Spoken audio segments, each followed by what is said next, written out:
Doctor Mohammad Mizanur Rahman, যিনি imperial college university of London থেকে বিশ্বব্যাংক ফান্ডেড স্কলারশিপ নিয়ে অর্থনীতিতে পিএইচডি করেন। ডুরহাম ইউনিভার্সিটি লন্ডন থেকে ইসলামী ব্যাংকিং এবং ইন্স্যুরেন্সের উপর 1 বছরের পোস্ট গ্রাজুয়েট ডিপ্লোমা করেন। এসেছে আলোর দিন, এসেছে আলোর দিন, সত্যের উচ্ছ্বাস, plus minus, plus minus, plus minus, পেছনে ফেলে রাত, সামনে বাড়ায় হাত, বেদনা। সুপ্রিয় দর্শক, আসসালামু আলাইকুম ও রাহমাতুল্লাহ। মুখোশ পরা পৃথিবীতে আপনাকে স্বাগতম। সাম্প্রতিককালে ঘটে যাওয়া ধর্মীয়, শিক্ষা, সাংস্কৃতিক, সামাজিক, মানবিক ও বিনোদনমূলক ঘটনার বিশ্লেষণমূলক আয়োজন মুখোশ পরা পৃথিবী। এই অনুষ্ঠানের আজকের অতিথি ডক্টর মোহাম্মদ মিজানুর রহমান, যিনি বাংলাদেশের একজন খ্যাতিমান অর্থনীতিবিদ এবং গবেষক। তিনি বাংলাদেশ কৃষি বিশ্ববিদ্যালয় থেকে 1987 সালে কৃষি অর্থনীতিতে গ্র্যাজুয়েশন করেন। একই বছর তিনি সরকারি গবেষণা প্রতিষ্ঠানে গবেষক হিসেবে কর্মজীবন শুরু করেন। চাকরিরত অবস্থায় সরকারি বৃত্তি নিয়ে উৎপাদন অর্থনীতিতে এমএস করেন। এরপরে imperial college university of London থেকে বিশ্বব্যাংক ফান্ডেড স্কলারশিপ নিয়ে অর্থনীতিতে পিএইচডি করেন। ডুরহাম ইউনিভার্সিটি লন্ডন থেকে ইসলামী ব্যাংকিং এবং ইন্স্যুরেন্সের উপর 1 বছরের পোস্ট গ্রাজুয়েট ডিপ্লোমা করেন। 1987 সালে গবেষক হিসেবে কর্মজীবন শুরু করার পর থেকে 33 বছর ধরে বিভিন্ন জাতীয় এবং আন্তর্জাতিক সরকারি এবং বেসরকারি গবেষণা প্রতিষ্ঠানে নানাবিধ কার্যক্রমে জনাব রহমান নিজেকে নিয়োজিত করেন। 1987 সালে গবেষক হিসেবে কর্মজীবন শুরু করার পর থেকে 33 বছর ধরে বিভিন্ন জাতীয় এবং আন্তর্জাতিক সরকারি এবং বেসরকারি গবেষণা প্রতিষ্ঠানে নানাবিধ কার্যক্রমে জনাব রহমান নিজেকে নিয়োজিত রেখেছেন। দীর্ঘ এই কর্মজীবনে তিনি অনেক গবেষণা কার্যক্রম সম্পন্ন করেন। উক্ত গবেষণা কার্যক্রম থেকে 40-এর অধিক প্রবন্ধ বিভিন্ন জাতীয় এবং আন্তর্জাতিক গবেষণা জার্নালে ছাপা হয়েছে। ডক্টর রহমান বিশ্বের প্রায় 40টির মতো দেশের বিভিন্ন সেমিনার, সিম্পোজিয়ামে প্রবন্ধ উপস্থাপন করেন।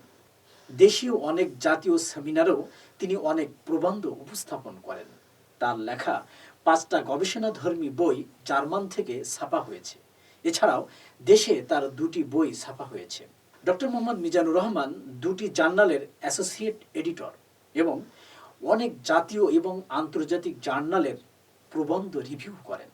এছাড়াও তিনি দেশীয় এবং বিভিন্ন জাতীয় দৈনিক পত্রিকায় প্রবন্ধ লেখেন।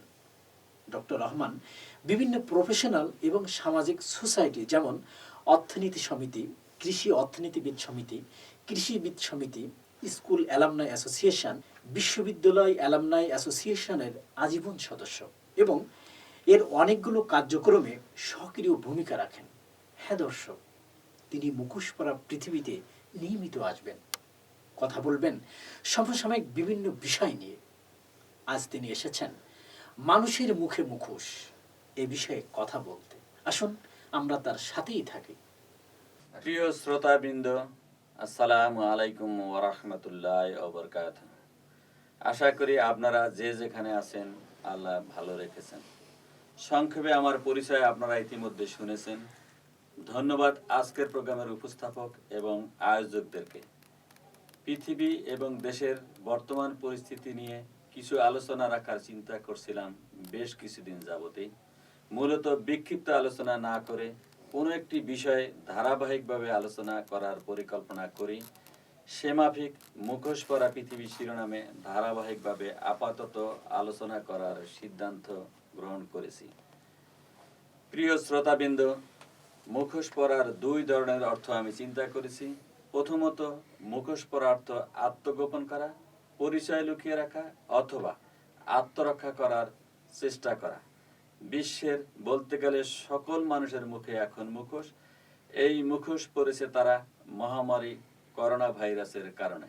দ্বিতীয়ত, মুখোশ পরার অর্থ হতে পারে ঢেকে রাখা, লুকিয়ে রাখা, গোপন করা ইত্যাদি।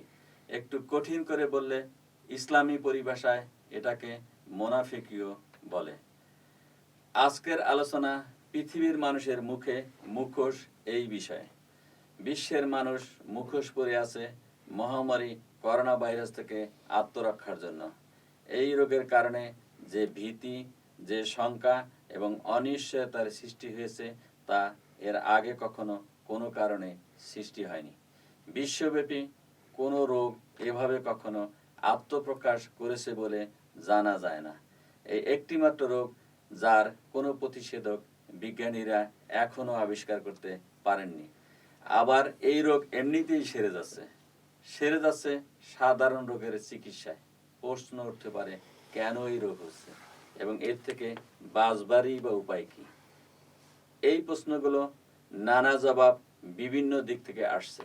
বিজ্ঞানীরা খুঁজছেন তাদের মতো করে এবং বলেছেন এটা প্রকৃতির দান। বিশ্বাসীরা বলেছেন এটা সৃষ্টিকর্তার সতর্কতা। নাস্তিকরা অবশ্য অনেক আলোচনা করলেও এর উৎস খুঁজে পাচ্ছেন না। এই নানা আলোচনার মধ্যে দিয়ে সময় পেরিয়ে যাচ্ছে। অবশ্য সময় কারোর জন্য বসে থাকে না। এখানে আধুনিক বিজ্ঞানীদের কথা ধরা যাক। তাদের একটি কৃতিত্ব হলো তারা উৎস বের করতে পারলেই দ্রুত সমস্যার প্রতিষেধক তৈরি করতে পারেন। এবার তারা যেন পরাস্ত হয়েছেন। তাই করোনা নিয়ে গবেষণার প্রথম প্রশ্নের জবাব খুঁজছেন কেমন করে করোনা ভাইরাস দেহে আক্রমণ করে। তারা পেয়েছেন এই ভাইরাস মানুষের দেহে বাতাসের মধ্যে দিয়ে নিঃশ্বাসের সাথে নাক দিয়ে প্রবেশ করে, তারপর জীবন্ত কোষগুলোর উপর ভর করে নিজেকে বিভক্ত করে সংখ্যা বাড়াতে থাকে।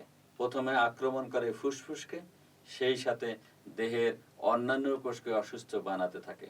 সাধারণত 2 থেকে 14 দিনের মধ্যে দেহের প্রতিরোধ ক্ষমতাকে আয়ত্তে আনে। তারপরে শুরু হয় তাদের তাণ্ডব লীলা।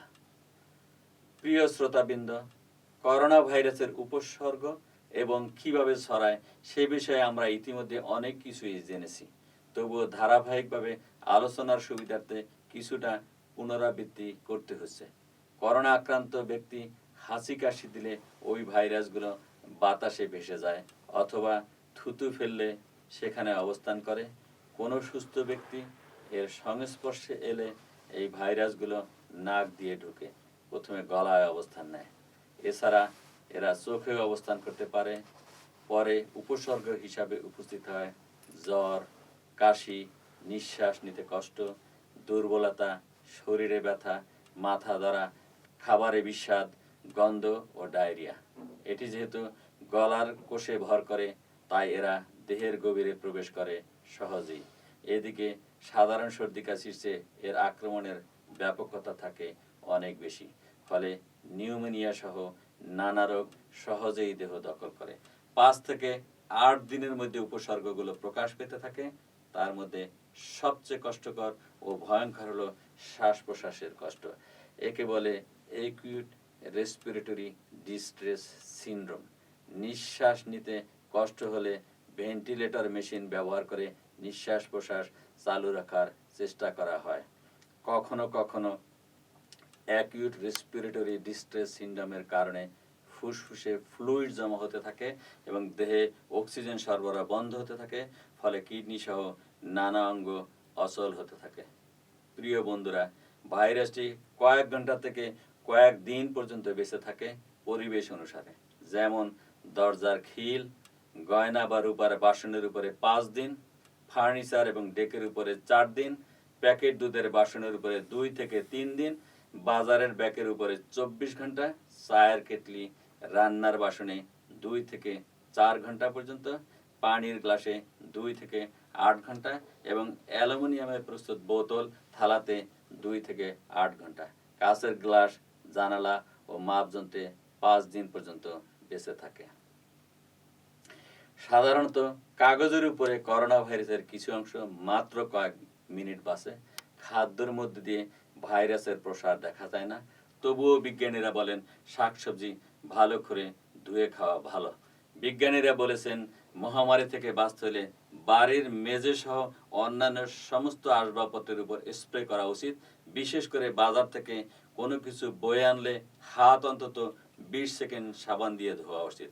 এই তথ্যমাফিক সতর্কতা অবলম্বন করে আমরা সংক্রমণ থেকে নিজেদেরকে রক্ষা করার চেষ্টা করব। আল্লাহ আমাদের সহায় হন। পরবর্তী আলোচনা মহামারীর কারণের উপরে করব ইনশাআল্লাহ। এসেছে আলোর দিন, এসেছে আলোর দিন, সত্যের উচ্ছ্বাস।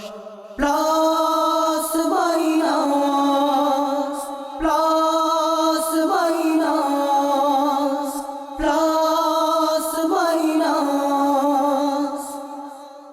পেছনে ফেলে রাত, সামনে বাড়ায় হাত, বেদনা শঙ্কাবিহীন